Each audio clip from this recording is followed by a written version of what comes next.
Hello, everybody. We're back for another Backseat critique.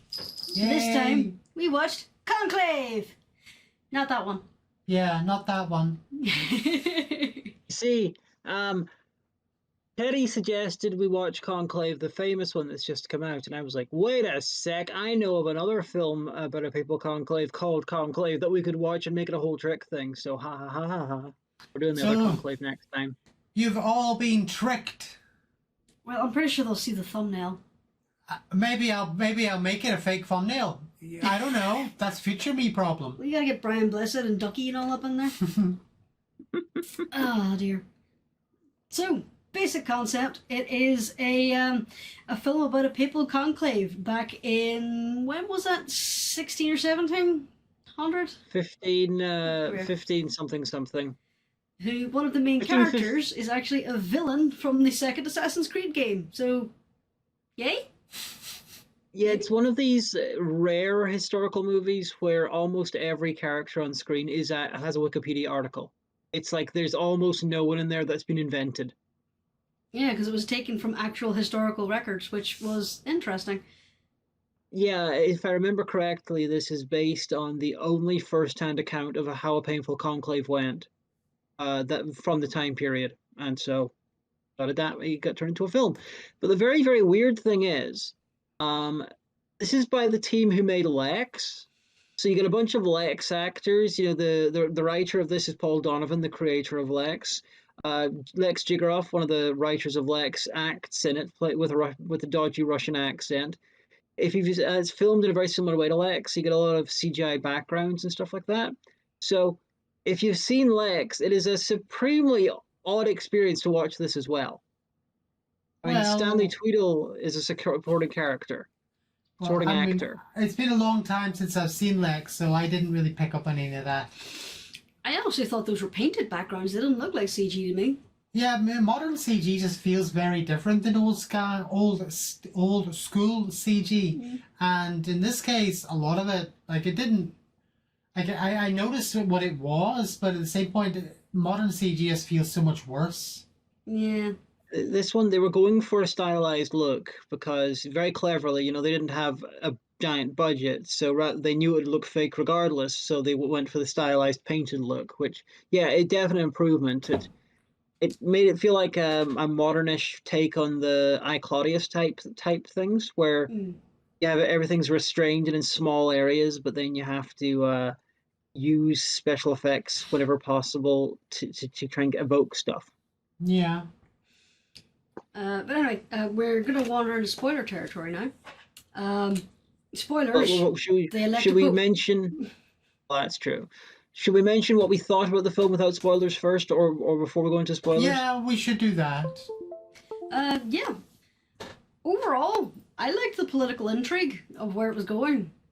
It was well done. The amount of insults that were carefully veiled behind polite words and compliments was absolutely delightful.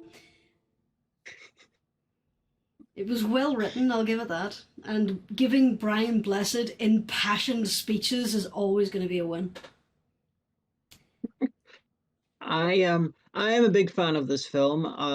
I've liked it for years upon years. It's like one of my holy grail movies to find a digital copy on DVD, because they do exist, but they're rare, and I've not managed to get one.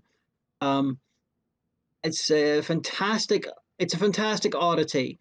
I think it should be up there with the other, people trapped in a room doing stuff just verbally, along with like Conspiracy, the Vancy Conference, and 12 Angry Men. It should be up there with them. 12 Angry Men, that should be on our list. I have never seen that. Excellent film. Have you never? No, I've always heard about it. It's always been in the zeitgeist, but I've never actually watched it. But back to this one. Teddy, what did you think? I highly enjoyed the film. The political intrigue was great. The acting wasn't bad. It really did just fire you straight into the mix of it, which was cool. So there was no waiting about. And yeah, it introduced everyone relatively easily. Just generally, it was good. it doesn't handhold you with regards to, late 15th century, late 16, 1500s political intrigues with various groups and things like that, And which it I thought didn't was need very to. amusing. It didn't But need a to lot of either. film, but a lot of films would take the choice to simplify it or to give you like a really long spiel at the start or something like that. This one's just like, nah, fucking just going straight into it. Hmm. The only one thing I will complain about is, as Teddy says, there were a lot of characters introduced very quickly to the point Yeah. where I lost who was who at one point. Like, I'm not so good with faces at the best of times, but they had this main character who was like fleeing the city. Well, the same main character. He was the brother of the main character. And the last time we saw him, he was neatly groomed, armor, looking good. And the next time we see him, he was just messy, dirty, in clothes in a sickbed. And it took me a while to figure out who it was. Yeah, I mean, I think when it comes to all the Cardinals, they did a good job there for the most part, because most of them distinctly had distinctive looks, distinctive feel as characters. The only one that threw me a little was well, I can't remember what his name was. There was another guy who looked very much like the main character, which threw me a little bit at sometimes. So, but for the most part, they're all pretty distinctive in look and feel and characters, which is great whenever you've got so many effectively main sub characters who are all involved to some extent. Like, I legit do not know who the guy who got beaten in the streets was. Was he the guy who drowned the other man, or was he just someone who was trying to get word to the main character? I honestly don't know who he We're was. venturing into spoiler territory here. I already gave a spoiler warning. Yeah, but then we retracted the spoiler warning and didn't give a fresh one. We've got Spoilers, like people 3 die. people in this audience who are upset because they've had a spoiler that somebody dies. It's people elections in the 14th and 15th century. People get murdered. Anyway, the guy you're talking about Spoiler, was they're all dead now. Yeah. they are. One of them may or may not have been killed by Ezio Auditore di Firenze. That guy was a colleague of the brother, and yes, he was trying to get word. Fair enough. But we're talking of the brother, if we're in spoiler territory, I honestly think that should have all been cut. Have the whisper, have that part, but we should never have seen what actually happened to him. It's the only thing that really took us away from the Conclave, which was unnecessary, and if anything, I felt it detracted. We should have just left him and made the guy think, or the main character think, that he had escaped, but then turned it on its head later and left the intrigue in our minds. Is it really? Did he really get killed? Did he not? Rather Or is than it someone literally showing influencing the us. election? Yeah. Because the brother doesn't know that he's been killed or not. He's in the Exactly. conclave. Yeah, Yeah. that makes sense. Good suggestion there. Not to mention it then makes it all in the one place instead of this one little thing elsewhere that then only is elsewhere for the first half of the film and then disappears. Seems a bit pointless. Yeah. But we have this set. We have to use it. True. They were in this random Italian village in a waterside. And and given that this is the same team who did Lexx, writer directors and stuff like that, I think we should applaud their restraint. If that's the only bit of diversion from from logical sense from the guys who did Lexx, that is a big achievement. Yeah, I mean, considering this came from the team that did Lexx, I enjoyed Lexx.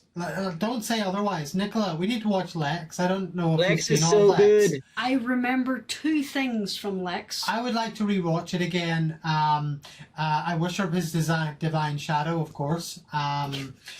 Beyond that, where was I even? Oh yes, considering it was the Lexx people, love Lexx, but a coherent story is not something that I say they were very strong with. It was off its fucking head. this was a nice, coherent story and excellent political historical drama. It was not what I was expecting in the slightest. Doubly so, since when I was testing the file was actually the scene, or actually working, I flicked through it and I landed on Brian Blessed having a shit. I had no idea what the fuck we were about to watch. And then, okay, it wasn't what I was expecting. But yeah, it's great. I quite enjoyed it. Brilliant scene. There's a bunch of cardinals had retreated into the bathroom to basically scheme how they were going to beat Brian Blessed at this election. And Brian Blessed just walks in and says, "Oh, don't worry, mate. Don't mind me interrupting your business. I've just got some business to deal with of my own." Sits in the corner, has a very loud shit while maintaining eye contact with the cardinals, and then gets up and goes, "Continue," and leaves. It was fucking brilliant. What is it about Brian Blessed playing very earthy Italian? Whenever he plays Italians, they're always very earthy and they always end up having supreme power at some point. Like there's this and there's Augustus and I Claudius. I can't think of another time he played an Italian. He's not meant to be an Italian in this. He's meant to be English. Yeah, he was English. No, the French guy at the end very clearly said they never trust an Englishman. He's not English. He's Piccolomini. That was an insult that the French guy at the end threw at him. He's Piccolomini. I'm very sure he's Italian. He went to Scotland briefly. He spent some time there, but I will find out. Well, maybe the Frenchman decided he was English. But maybe that was an extra insult. The French decided everyone they don't like is English. Okay. Now, Pope Pius II, Annaeus Sylvanus Bartholomeus. Let me see. He was from. Where does it say? Oh, Consiganio, the Republic of Siena. Yeah, Tuscany. Well, I have no idea what the film was doing then because the guy. It was because he referenced how King Edward reneged on a deal, even though it was written in a contract.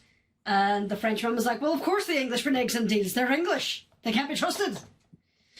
Yep. See.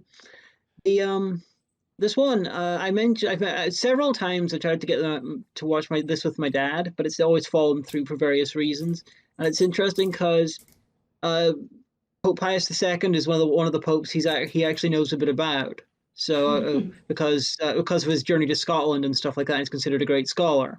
He also, amusingly, after his death, it came out that he wrote a letter to Mehmet the Conqueror, who had conquered Constantinople, basically saying, if you convert to Catholicism and become a good Christian, I will totally support your efforts to become the overlord of Europe. But the letter was never sent. Fair enough. That could have been a very different alternative world. That's politicking on another level.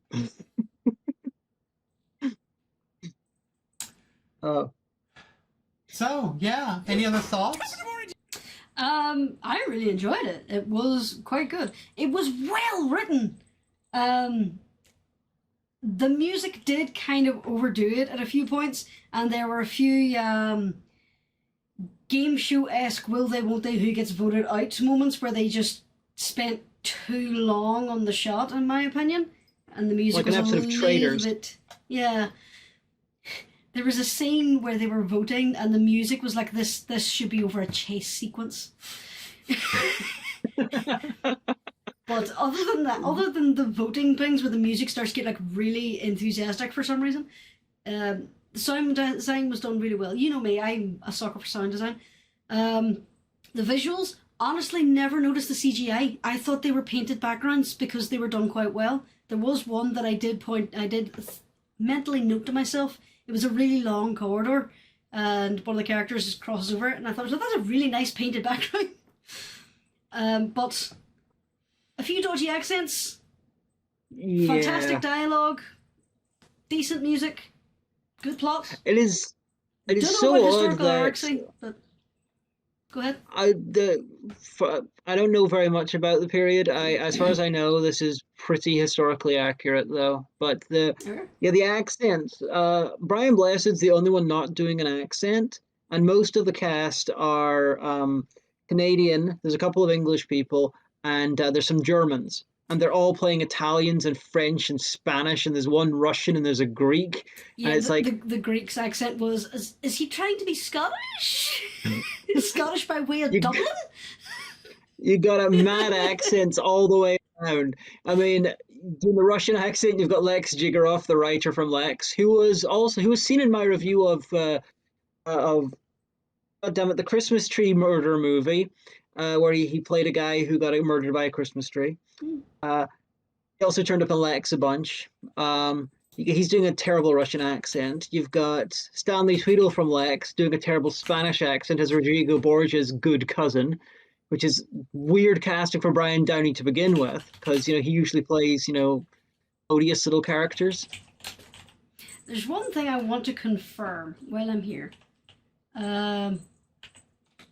I'm pretty sure one of the actors was David McCallum, a very young-looking David McCallum. No, No, it wasn't. All right. no. David McCallum would have been in his 60s when this was made. Well, I say very young from when I knew him in NCIS. You haven't seen The Man from U.N.C.L.E. Well, You should watch see that. He's like one 12. episode. That's a different David McCallum. Well, do we have any further thoughts about this piece of media? No, I've said my piece. Yeah, it is excellent if you like wordy, sort of historical things with a lot, of historical attention to detail and stuff like that. Basically, if you want to watch a film where every character has a Wikipedia article, this is it. When did you say this film came out? 2006. Really? Yeah. This film came out in 2006. Yeah. Yes. Brian Blessed looks relatively young. Brian Blessed is a spring chicken, even today. Well, Brian Blessed, he's wearing a wig and he probably dyed his beard. Yeah, I suppose that is true. Anyway, well, let's wrap it up. I'll do the outro this time. Yeah, change of pace, eh? I don't know if I like this. This is weird and new. Oh, well, you just have to get used to it. I am the type of person who is spontaneous, as you know. So, yes, everyone, subscribe if you haven't already. Join us for the next Backseat Critique in a couple of weeks where we'll do the other Conclave. Sign up for the Discord, details in the description. We have a Patreon if you want to support. And generally, share, subscribe, all that fun stuff. If you have anything that you specifically would like to suggest, stick it in the comments. We're happy for any suggestions. Yeah. Pretty much. See, we're getting them trained. They're learning. So, but I wonder. I have a reputation, completely unfair reputation of, making you watch terrible films. It's not How unfair. many more Not unfair. How many more times do I have to make you watch a good film until this spurious accusation goes away? Okay, we're currently in about 3 good films versus about 250 bad ones. So we'll have to do a little bit. We'll never forgive you for the scuzzies.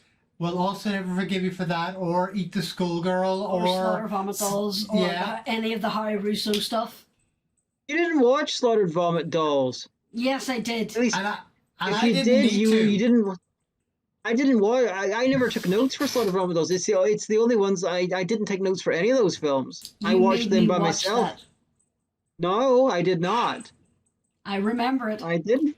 We were so close to having a nice, neat ending, and then... Well, All right, bye-bye, everybody. bye.